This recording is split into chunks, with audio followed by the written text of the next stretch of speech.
Olha, parece que a Bolsa Brasileira engatou uma quinta marcha e simplesmente esqueceu que existe freio, né?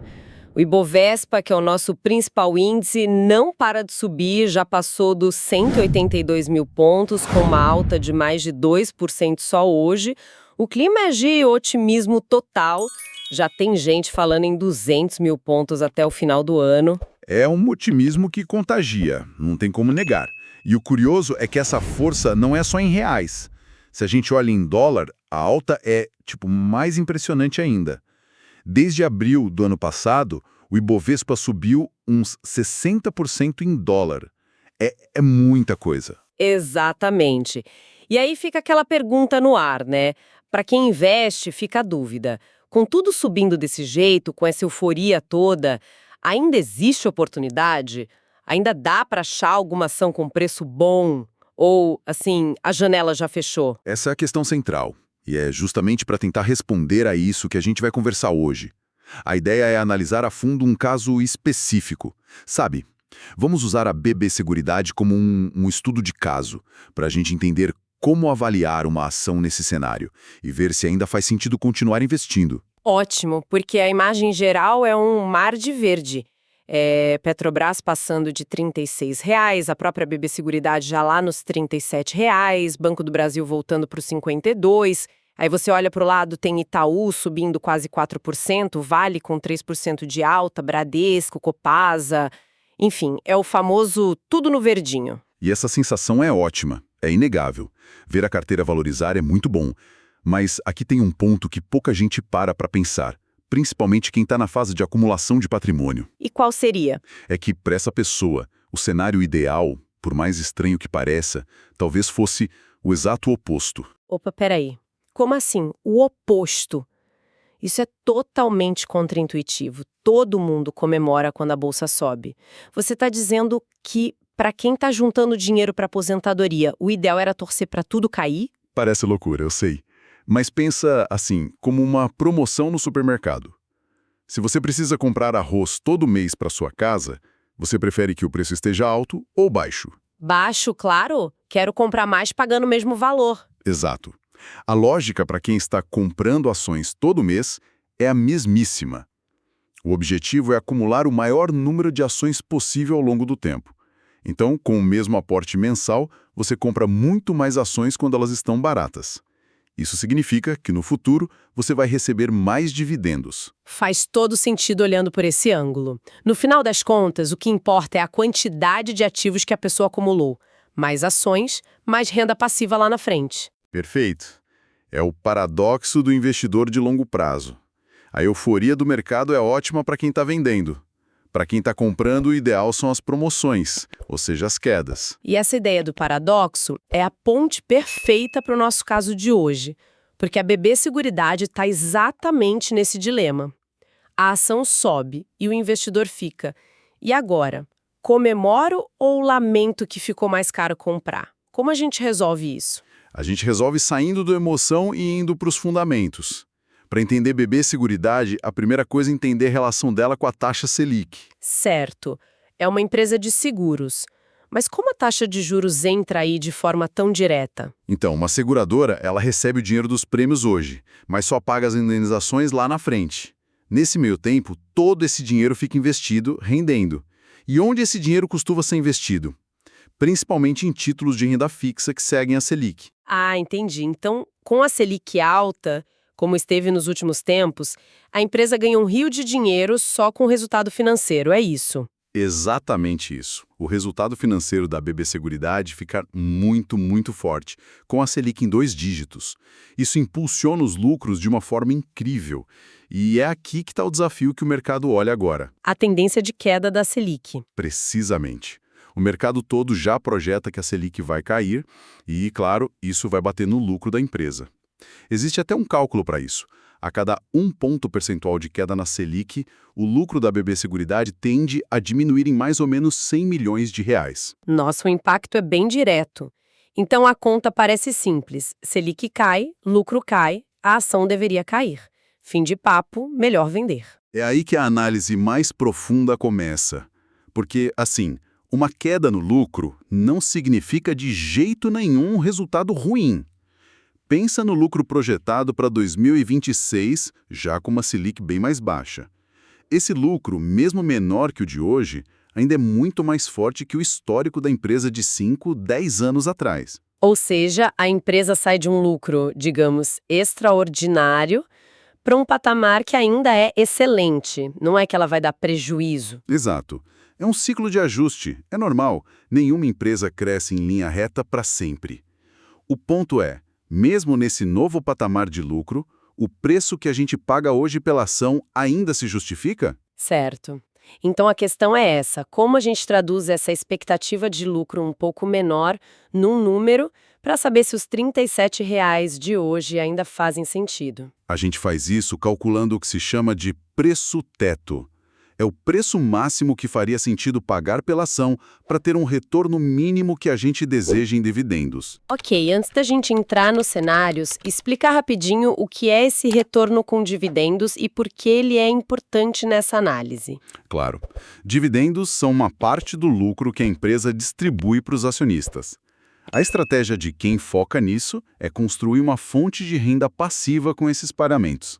O dividend yield, que é esse retorno, é o dividendo dividido pelo preço da ação. Se uma ação custa 100 e paga 8 de dividendo, o yield é de 8%. Perfeito.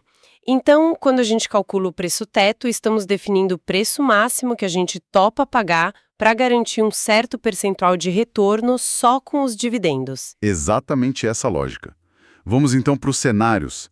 Que tal a gente começar com o mais conservador, até meio pessimista? Vamos lá. Pior caso primeiro. Se as coisas não forem tão bem, qual seria o número? Cenário 1, o pessimista. Vamos imaginar um lucro de 8 bilhões de reais. A empresa tem um histórico de distribuir quase tudo que lucra. Vamos usar um payout de 90%. Só para a gente nivelar, payout é a fatia do lucro que a empresa de fato paga aos acionistas, certo? 90% é um valor bem alto. Isso mesmo, é uma característica de empresas maduras. Com esse lucro e esse payout, a empresa distribuiria 7,2 bilhões. Dividindo pelo número de ações, isso dá um dividendo de 3,71 por ação. Ok, 3,71 de dividendo. Agora vem a mágica do preço teto. Exato. Se o investidor define para si mesmo que quer um retorno mínimo de 9% ao ano em dividendos, ele divide o 3,71 por 0,09. O resultado é um preço teto de R$ 41. Espera aí, deixa eu processar. Mesmo no cenário mais pessimista que a gente desenhou, o preço máximo que faria sentido pagar seria R$ 41. E a ação hoje está sendo negociada a 37. Exatamente. Significa que, mesmo no pior cenário, ainda existiria uma margem de segurança de uns 10% entre o preço atual e o preço teto. A pessoa estaria comprando com desconto em relação ao próprio critério. Isso é bem revelador. Mostra a importância de fazer a conta em vez de só reagir o preço na tela. Ok, vamos para um cenário mais moderado. Nem tão pessimista, nem super otimista. Certo. Cenário 2, o moderado. Vamos projetar um lucro um pouco maior, de 8,5 bilhões de reais. Mantendo o payout de 90%, o dividendo por ação sobe para R$ 3,94. Com o mesmo critério de 9% de retorno, nosso preço teto agora seria de R$ 43. R$ 43. Com a ação a 37, a margem de segurança aqui já aumenta bem. Vai para uns 16%. Já dá um conforto maior. Fica mais confortável, sim. Agora vamos para um terceiro cenário, que eu acho mais realista. Um lucro de 8,7 bilhões de reais. Ok, vamos ver o que esse número nos diz. Com esse lucro e o mesmo payout, o dividendo projetado seria de R$ 4,03 por ação. O preço teto, para quem busca os 9% de retorno, seria de R$ 44. A margem de segurança aqui já vai para quase 19%. Uma margem de quase 20% é bem considerável. Mas e se a pessoa for menos exigente? Se ela aceitar, sei lá, um retorno de 8%? A conta muda muito? Muda bastante.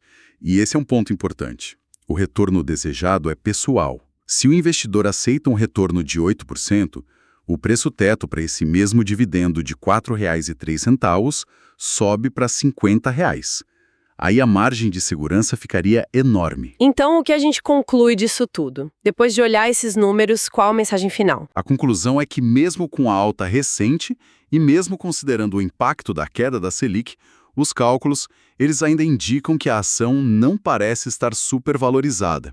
Para quem tem uma estratégia de longo prazo focada em dividendos, a empresa continua com uma margem de segurança bem interessante. Parece que a euforia do mercado ainda não levou o preço para um patamar exagerado, pelo menos com base nessa análise. Fica muito claro. O resumo da ópera, então, é que o mercado vive essa euforia, o que sempre pede cautela, mas quando a gente para, ignora o barulho e faz uma análise disciplinada com os cenários, como fizemos com BB Seguridade, ainda dá para achar oportunidades. O caso dela mostra a importância de olhar além do preço do dia e focar nas projeções e na estratégia de cada um. Perfeito. E eu só adicionaria uma coisa sobre o perigo dessa euforia. O maior desafio em momentos assim não é achar a próxima grande alta, mas sim não se deixar levar pela emoção e abandonar a própria estratégia. A análise de cenários é a ferramenta para manter a disciplina, seja na alta ou na baixa. É a bússola que impede a gente de se perder, né? Exato. E, para a gente terminar, queria deixar uma reflexão no ar. Nossa conversa foi muito baseada em números, em projeções de lucro e dividendos. É uma abordagem quantitativa. Mas, pensando num horizonte de 20, 30 anos, que outros fatores, talvez não financeiros, o investidor deveria considerar ao analisar uma empresa de um setor perene, como diz seguros? O que poderia, lá na frente, romper um modelo de negócio que hoje parece tão estável e previsível. A Bolsa Brasileira vive um momento muito claro de euforia. O Ibovespa já passou dos 182 mil pontos, é uma alta de 46% em 12 meses. E com isso, o otimismo está no ar. A questão que fica é, com tantas ações nas máximas, ainda vale a pena comprar? Vamos usar o caso da BB Seguridade como exemplo. Eu defendo que, mesmo depois de uma alta bem expressiva, a análise de fundamentos e de valor de longo prazo ainda justifica a compra. E é aí que eu já vejo por outro ângulo. Para mim, essa euforia generalizada e os riscos, no cenário macroeconômico, pedem, no mínimo, muita cautela. Eu argumento que o melhor momento para entrar, aquele ponto ideal, talvez já tenha ficado para trás. Olha, eu entendo a preocupação, mas vamos aos números. Hoje, a ação da BB Seguridade está acima dos R$ 37,00. Mesmo assim, ela ainda negocia abaixo do que eu considero o preço teto. E quando eu falo em preço teto, eu estou usando uma fórmula que basicamente nos diz o máximo que a gente deveria pagar hoje para garantir um retorno futuro desejado com dividendo, digamos, de 9% ao ano. Mesmo num cenário pessimista, com lucro de R$ 8 bilhões, esse cálculo aponta para um teto de R$ 41,00. Se o lucro for um pouco melhor, aí já falamos de um teto de R$ 49,00. Para o investidor que está acumulando patrimônio, a disciplina de aportar todo mês numa empresa de setor perene é muito mais importante do que tentar acertar uma queda de R$ 1 ou R$ 2,00 no preço. Certo. Mas o que me preocupa nessa sua análise é justamente a euforia que você mesmo mencionou no início. Ela pode estar distorcendo esses números. Comprar um ativo que subiu tanto assim é se expor a um risco de correção. E não é só uma questão de sentimento, sabe? Nós temos um fator muito concreto que vai impactar o resultado: a queda da Selic. A própria empresa já avisou que cada ponto percentual de queda na taxa básica de juros pode tirar R$ 100 milhões do lucro. Então, esperar por um preço melhor não é tentar adivinhar o futuro, é simplesmente praticar uma gestão de risco mais consciente diante de um fato novo. Mas esse impacto da Selic é uma volatilidade de curto prazo. A gente está falando de uma empresa robusta, líder num setor essencial, os fundamentos de longo prazo superam e de longe uma mudança cíclica na política de juros. As projeções de dividendos, mesmo com esse impacto, ainda apontam para um rendimento de quase 10%. Isso justifica a compra. O valor intrínseco da companhia não muda por causa disso. Eu entendo a lógica do seu valuation, mas ele se baseia em projeções. E projeções são, na melhor das hipóteses, um chute educado, A queda da Selic não é um chute, é um fato. É um evento macroeconômico com impacto direto e já quantificado. Ok, você fala num preço teto de R$ 49. Qual é a premissa de lucro para chegar nesse número? Porque me parece otimista demais com a Selic caindo e pressionando o resultado financeiro. O preço de hoje pode não estar refletindo essa futura queda de lucro. A premissa é que o resultado operacional da empresa, que é a sua atividade principal de seguros, continue crescendo e compense parte da queda do resultado financeiro. A qualidade da gestão já provou ser capaz de navegar cenários assim. E isso me leva a outro ponto: o custo de oportunidade de ficar de fora. Para quem investe por décadas, esperar para economizar R$ 2 na cotação pode significar perder meses de dividendos que seriam reinvestidos e acelerariam o efeito bola de neve. O tempo no mercado quase sempre vence a tentativa de acertar o tempo do mercado. Mas isso é dogma, não é estratégia. Comprar a qualquer preço não pode ser a resposta. Esse argumento do custo de oportunidade tem um furo. Ele assume que o preço vai continuar subindo ou ficar de lado. Se o mercado corrigir, digamos, 15%, o mesmo dinheiro que você aportaria hoje compraria um número muito maior de ações. A paciência para esperar um ponto de entrada mais racional otimiza o retorno. Não é timing, é alocação inteligente de capital. Aumentar a sua base de ações com o mesmo dinheiro acelera muito mais a renda passiva futura do que simplesmente comprar por disciplina ignorando o preço. Para mim, o ponto é o seguinte: a disciplina de investir consistentemente em uma empresa de alta qualidade, com fundamentos sólidos e que ainda oferece margem de segurança pelas projeções, é a estratégia vencedora. Tentar cronometrar o mercado é a receita para ficar de fora dos melhores ralis. E eu concluo reforçando que a prudência vem antes. Num cenário de euforia e com uma mudança macroeconômica clara no horizonte, o preço pode sim estar esticado. Proteger o capital e esperar uma alocação mais eficiente não é perder oportunidade, é ser inteligente. A gestão de risco deve vir antes da pressa de aportar. No fim, o que essa discussão revela é o dilema clássico do investidor. De um lado, a convicção nos fundamentos de uma grande empresa. Do outro, a cautela que o cenário macroeconômico exige. Investir agora ou esperar uma correção reflete diferentes abordagens de risco. Esse estudo não constitui nenhum serviço de análise ou recomendação. Este é um mercado de renda variável, bolsa de valores, onde o risco é inerente, toda e qualquer decisão é de cada investidor. Um abraço e até a próxima.